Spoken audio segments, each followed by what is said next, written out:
At the most fundamental level, a fueling strategy should aim to adequately replace the 3 acute costs of all endurance performance, namely carbohydrates, sodium, and fluid. How you pull on what we call the 3 levers will be very individual to you, but the science suggests that all endurance athletes can benefit from some replacement of carbs, sodium, and fluid.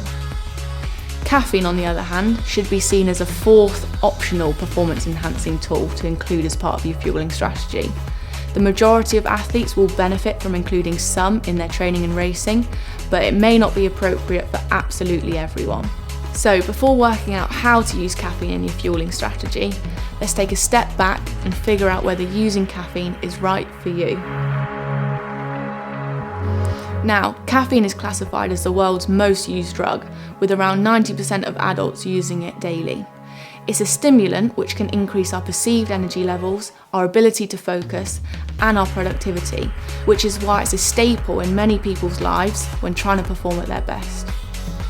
And certainly those in the office will tell you that I'm not the same person before I've had my morning coffee. A recent study revealed that 76% of elite athletes were using caffeine around their events, as it can enhance endurance and skill and strength-based performance. But caffeine does have a dark side. It was even banned up until 2004 by the International Olympic Committee and appeared on WADA's prohibited list due to its ergogenic effects. Everyday caffeine users may be familiar with the side effects of consuming too much caffeine. These can include headaches, jitters, insomnia, and feelings of anxiety. There's also the dreaded caffeine crash, which is when the effects of caffeine wear off and energy levels plummet. Your experience of the performance-enhancing and negative side effects of caffeine may differ to others. Your tolerance boils down to genetic variation, which means that people can be divided into fast, slow, or very slow metabolizers. Fast metabolizers typically have a lower sensitivity and a higher tolerance to caffeine, especially when taking it regularly. These are the folk that seem to get the biggest benefit and the least drawbacks to caffeine consumption.